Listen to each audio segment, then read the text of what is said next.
The Daily Ticker is brought to you by Pelican Brewing. Visit pelicanbrewing.com for more details on locations, events, and award-winning beers independently brewed since '96. Pelican Brewing, born at the beach. Massive baseball series underway starting tonight. First pitch, Mariners with a one-game lead in AL West against those damn Houston Astros. They're back. The cheating Astros are back in town. The pucker factor is strong in Seattle this weekend. It's a massive one. Mariner fan very nervous right now. Houston Astro fan feeling very good about the way their team's been playing as we start the second half. So we want to talk to our good friend Paul Gallant of ESPN 97.5. Gallant and George, you can catch it every weekday. He's getting ready for Houston Texan camp. Obviously, big expectations for them.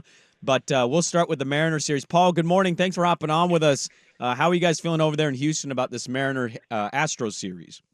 Well, everyone here has been waiting for this one for quite some time because the last time that the Mariners played the Astros, they took 3 of 4. And, I mean, I made this joke on the air. It didn't go over great, but whatever. I called the Mariners the Astros stepdad of late because ever since 2022, that sweep in the ALDS, Seattle's 14-6 against Houston, and they've taken 5 of 7 already this year. I don't know what it is because the Astros bats are among the best in baseball, but the Mariners' great pitching, they have had a really difficult time figuring it out. So it's going to be very interesting to see what happens up there in Seattle this weekend. But, with the way the Astros have been playing, as you guys said, yeah, people are feeling a lot better here. Ever since they dumped Jose Abreu, what an awful contract that was, they have been a completely different baseball team. Well, that's what I wanted to get to with Paul, because I remember doing a conversation or doing a segment early in the season talking about the AL West odds and where the Astros were compared to the Mariners, and they were pretty similar to like win the AL or make it to the ALCS. And it would seem laughable to some, and I just thought, well, this is the Astros, and they've been to, 6, 7 in a row to the ALCS. So is it just as simple as cutting Abreu, and that's what made things click? Was it just the season getting a little bit longer? Did somebody else get healthy? What turned for them to now be, a couple of weeks ago, 10 games back in the division, now only 1 game back in the division? I'll be honest, I have no idea what the hell is going on. And I say that because they're so injured. They don't even have a 5th starter technically. I mean, they've been throwing this guy out there, Jake Bloss, who they had to bring in basically as an emergency starter not too long ago.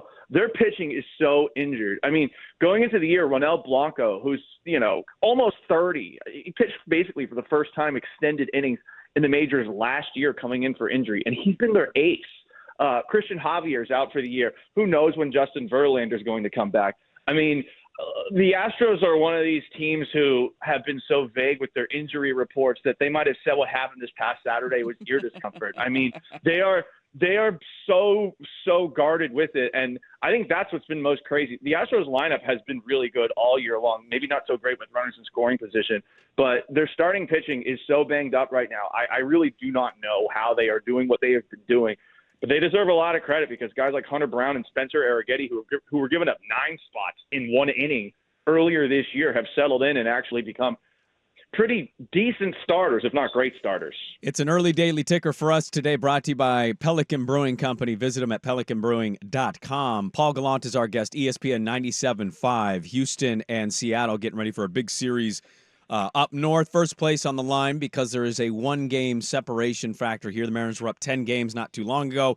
Houston has just caught fire, and Seattle's offense sucks. You're an interesting person to bring on, and largely who I thought about with this series looming, because you've been in Houston and you've been in Seattle with your job.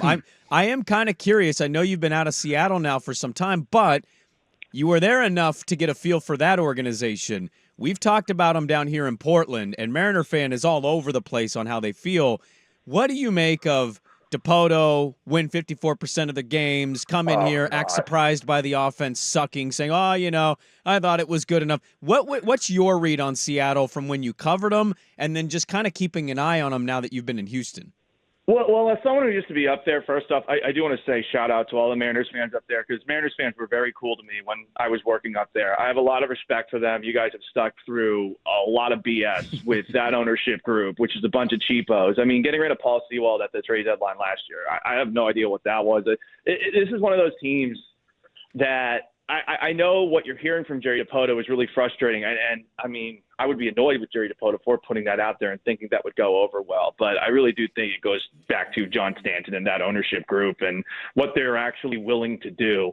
And also, I mean, this year, and maybe you guys can speak better to this than I can, but I am shocked by how Julio Rodriguez has looked so human this year compared to what, we all thought he was going to be capable of being. And I don't know if it's the ballpark. I know that it is a tad cavernous and you got a marine layer and maybe you can't hit balls into outer space there as opposed to at other ballparks like at Minute Maid where we've got this fake little green monster in left field that's so easy to hit the ball over.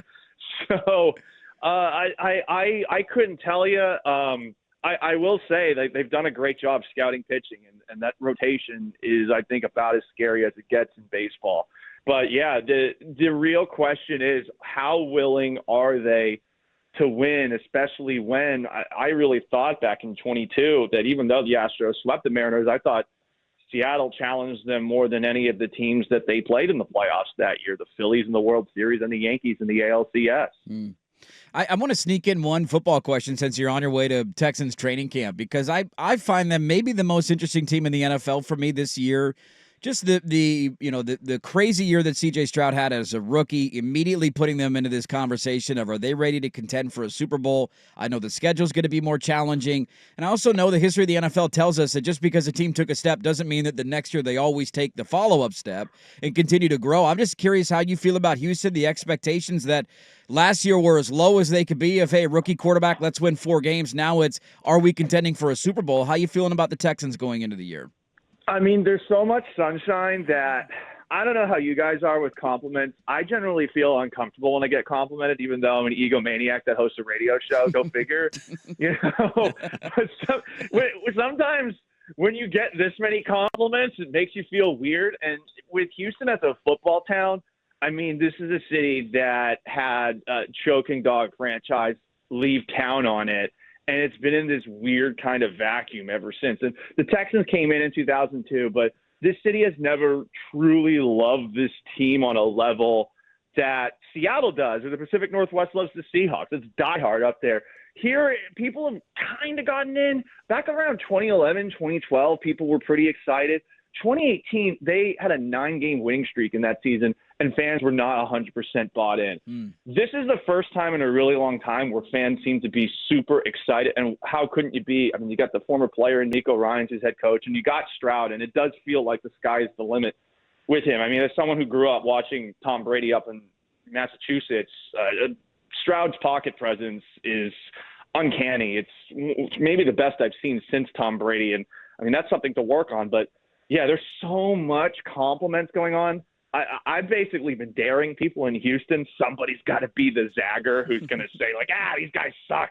Someone needs to do it, because I think we're all a little bit uncomfortable, even though we probably wouldn't admit it publicly, except for me, that this has been so much smoke blown up their keister that there's only a possibility of them perhaps disappointing us with all this praise. Yeah, Paul, I'll get you out of here on this one, man, because we appreciate the time as you get ready to go to camp. I've always kind of been curious about that. That's interesting you say that stuff about Texans fans. It's felt that way to me. As somebody that's lived in the Pacific Northwest his whole life, I watch it, I'm like, I know Houston. Texas fans care about football, right? But there's something that's always kind of been off. I don't know if it's the fact that they chose to be the Texans instead of trying to get back into being the Oilers. I don't know if it's they were off for so long that fans kind of just disappeared and, clinged on to other fandom. I don't know if it's just college football is more important to those people now. Is it the Longhorns are bigger than the Texans? I just pinpointing exactly why that fan base feels as weird as they have for basically their entire existence has always been weird to me. Well, it's because the team left. It's 100% that. I mean, I can imagine now I know you guys have the Trailblazers, but for people up the road in Seattle, it's the same kind of thing with basketball. I mean, there's just been a vacuum in their life for such a long period of time.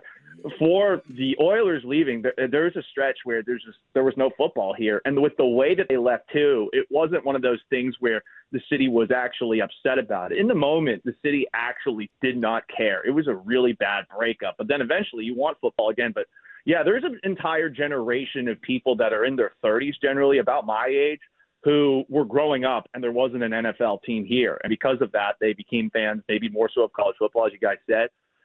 It is very strange, and it has never quite been one of those things that's easy to embrace. I don't know if it's the nickname and not being able to be the Oilers as much as I think finally the ownership group here, which is from South Carolina originally, I think they're finally figuring out how to actually, acquiesce to Houston. It shouldn't have taken 20 years, but I'll give them credit. They're finally listening, and they seem to be self-aware on a level that they've never been. So we'll see if it changes. There's so much excitement going into this year. And again, I just hope that all this praise isn't going to get to their head.